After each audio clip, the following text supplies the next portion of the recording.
The room smelled like polished wood and expensive restraint. Laughter skimmed the ceiling. Glasses chimed.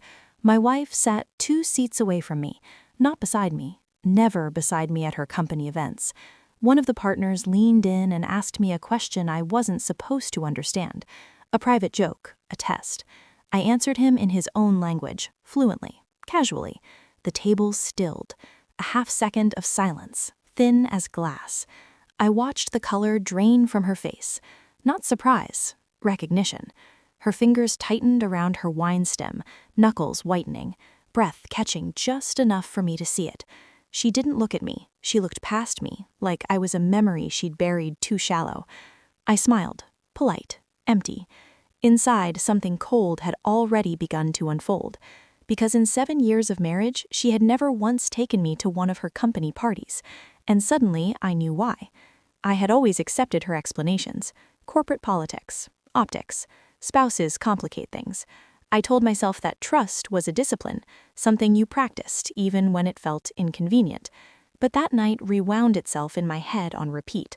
The way the partner had looked relieved when I answered. The way another had gone quiet, measuring me. The way my wife avoided my eyes like they might accuse her out loud. On the drive home, she spoke about traffic, about deadlines, about nothing. I watched her reflection in the window. Familiar angles, a stranger's calm. There were other moments, suddenly louder in hindsight. Late calls taken in the bathroom, trips that shifted dates without explanation, a name she never mentioned twice. I didn't ask questions. Questions invite lies. Instead, I listened to what wasn't said, to the spaces where truth usually lives. That night, lying beside her, I felt the distance between our bodies like a deliberate design, an architecture of omission. I understood then, this wasn't a mistake, it was a system, and I was never meant to see inside it. I became careful, methodical. I learned the rhythms of her days without interrupting them, the cadence of her typing, the pause before she answered certain messages. I checked nothing directly. Directness leaves fingerprints. Phone records told stories without commentary, numbers that appeared too often, calls that ended when I entered a room. I requested a translation assignment at work, an excuse to sharpen a skill I'd let rust, the language she'd assumed I'd never need again. At dinner, I'd replay fragments of conversations I wasn't meant to understand, phrases exchanged between her and a colleague when they thought proximity was privacy. I watched her perform devotion with precision, a kiss on the cheek, a question about my day. Inside, my thoughts stayed narrow and sharp. No anger. Anger is sloppy. I waited. The hardest part wasn't the waiting. It was realizing how easy it was for her to lie, how practiced.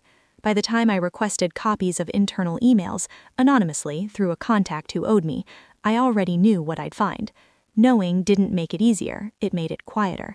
The evidence arrived on a Tuesday. Unremarkable, predictable. A thread of emails flagged confidential. Inside jokes, private plans, hotel confirmations disguised as conferences, and one message that ended any remaining doubt. We're safe. He doesn't understand a word. I printed it, folded it once. That evening, I placed it on the kitchen table between us. She read it slowly, once, then again. Her face collapsed inward like a structure finally relieved of its lies. I can explain, she said. I nodded, not permission, closure. She spoke quickly, too quickly, minimized, reframed, reached. I listened like a stranger overhearing a confession on a train, detached, observant. When she finished, the silence felt earned. I know, I said. 2 words. Final. The dinner with the partners was scheduled for the following week, a formality, a farewell. This time I sat beside her. When conversation shifted, I answered again, correcting a detail, clarifying a nuance. Their eyes flicked to her, then back to me. I watched her understand in real time what exposure feels like. Not humiliation, recognition. After dessert, I stood.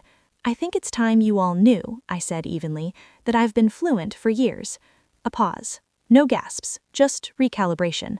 I thanked them for their hospitality, for their honesty. She didn't follow me out. She didn't need to. I moved out the next morning, efficiently. No speeches, no scenes. In the quiet of my new apartment, I noticed something unexpected. Relief. Not because she was gone, but because the truth no longer needed guarding. I don't hate her. Hate requires investment. What I feel is simpler. Distance. She built a life assuming I couldn't see. I let her. And when I finally spoke, it wasn't to ask for anything back. It was to remind her I had always understood.